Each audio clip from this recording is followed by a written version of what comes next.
E aí galera, tudo bem? Voltei aqui com um mito que é um dos mitos que eu mais gosto de falar e fazer, que é o mito da Yara.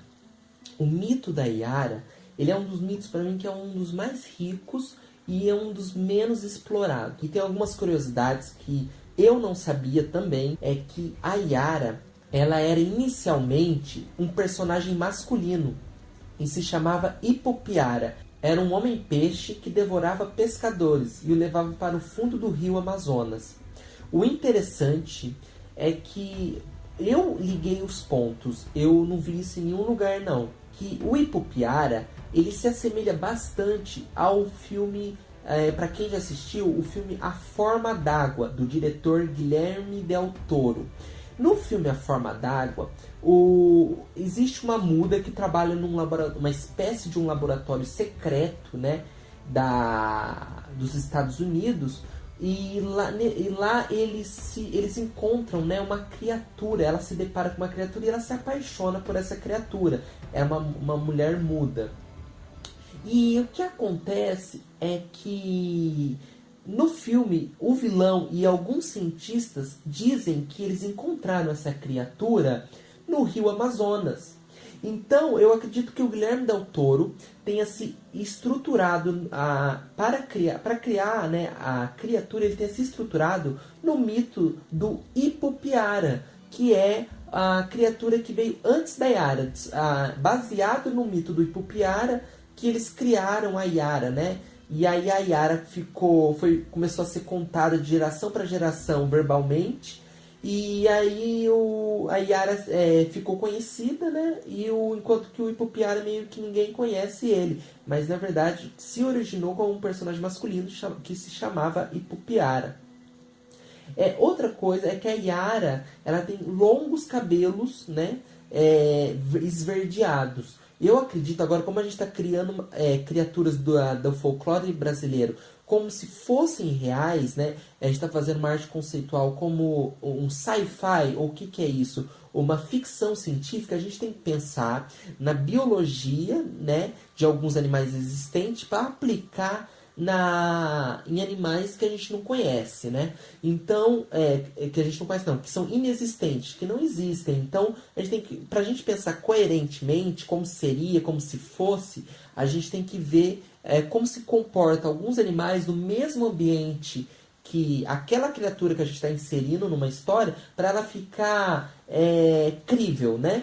Então, o que acontece? A Yara é uma mulher que vive no fundo do rio Amazonas. Ela também consegue ir pro mar, para alto mar. Ela consegue viver em água salgada. Mas o mito ali do rio Amazonas é o mais forte, é o mais influente. Então, eu vou me basear no que ela viva só no rio Amazonas. No rio Amazonas existe muito perigo, mesmo para uma deusa mãe d'água, a Yara. Então ela tem que se camuflar, ela tem que se esconder do homem, né? Porque tudo que o homem conhece, ele destrói. Então uma forma interessante dela se esconder é o mimetismo. Muitos animais, né? Alguns não, muitos animais, insetos e répteis, eles se camuflam usando o mimetismo. O que que é o mimetismo? Eles imitam um outro animal ou imitam uma planta. Então, algumas espécies de louva-a-Deus, de répteis, eles imitam uma planta ou um animal tão perfeitamente que eles parecem ser realmente o próprio animal ou a própria planta, né? E alguns animais andam, por exemplo, existe uma espécie de bicho-pau que ele anda como se fosse o vento balançando um pedaço de galho. Então é muito interessante usar esse pensamento para aplicar na Yara. Então eu acredito que a Yara, tendo cabelos longos e verde, quando ela está no fundo do oceano não, do rio, ela consiga se camuflar, porque o cabelo fica meio que voando ali dentro da água, fica balançando. E um cabelo balançando e ele sendo verde, ele vai parecer o quê? Algas marinhas e plantas subaquáticas. Então, ela passa meio que despercebido por conta do cabelo que fica ali tremulando com a água. E por ele ser verde, ele consegue passar esse mimetismo. Então, ela é uma mulher mulata, né? Então, significa que ela é uma índia, né? Eu acredito que ela é uma índia que se adaptou a viver dentro da água, né? Então, como toda adaptação, ela deixa resquícios do que ela era antes de se adaptar.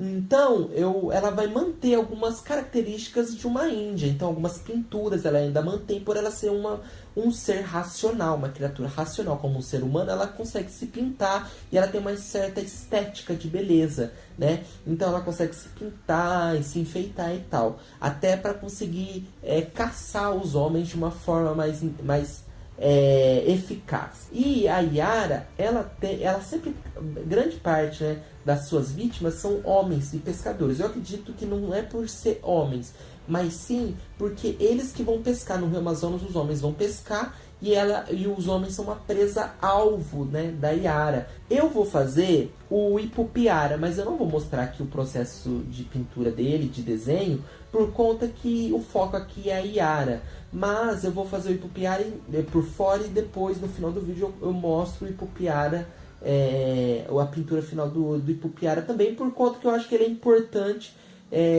pro mito, porque se não fosse ele, não existiria a Yara, né? Então, ela tem cabelos verdes, vamos pôr aqui cabelos verdes, uma pele mulata e uma grande influência de indígena, né, sobre ela. Outra coisa, eu vou colocar ela só vai ser metade peixe do joelho para baixo. Ela não vai ser da cintura para baixo. Por quê?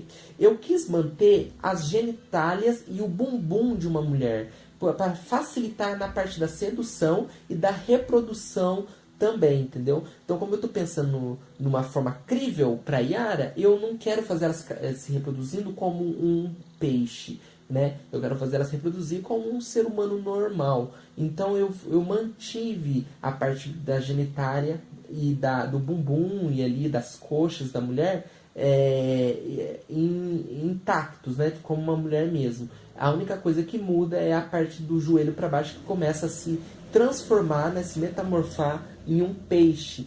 E outra coisa interessante é que para fazer a nadadeira caudal dela, eu usei os dedos do pé como uma estrutura para fazer a estrutura da cauda dela. Por quê? Porque alguns animais que evoluíram também mantêm essa estrutura. Um exemplo é o morcego. O morcego, se vocês olharem para a asa do morcego, ele tem, na verdade, uma mão. Ele tem o polegar, ele tem o indicador, ele tem todos os dedos da mão. Só que elas são, entre os dedos tem uma espécie de uma membrana que permite com que ele consiga levantar voo.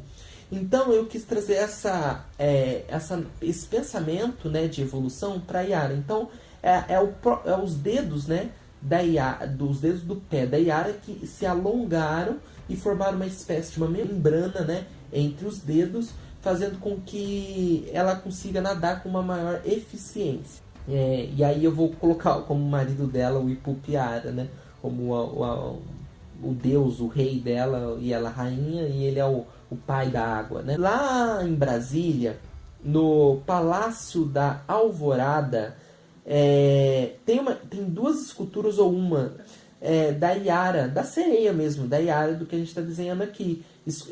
Uma escultura de bronze esculpida pelo Alfredo Sestiati. Eu acredito que eu esteja pronunciando corretamente. Alfredo Sestiati é o escultor. Tem uma escultura lá da Yara na frente do Palácio da Alvorada, em Brasília. Bom, pessoal, é isso. Tá aí o mito tá aí a Yara, né? Agora eu vou mostrar aqui o Ipupiara. E agora eu fiz uma arte também dos dois juntos. Espero que vocês tenham gostado da arte. Se vocês gostaram, vocês curtem. Se vocês gostaram mais ainda, vocês compartilhem. Se vocês gostaram muito, muito, muito, vocês se inscrevam para ajudar eu aqui, que eu tô começando aqui nesse meio aqui do YouTube e mostrando um pouco do meu trabalho, né, da minha arte, do jeito que eu sei fazer. E eu espero que vocês tenham gostado, beleza? Colocando um pouco de cultura aqui no Brasil que está precisando. Então, até a próxima!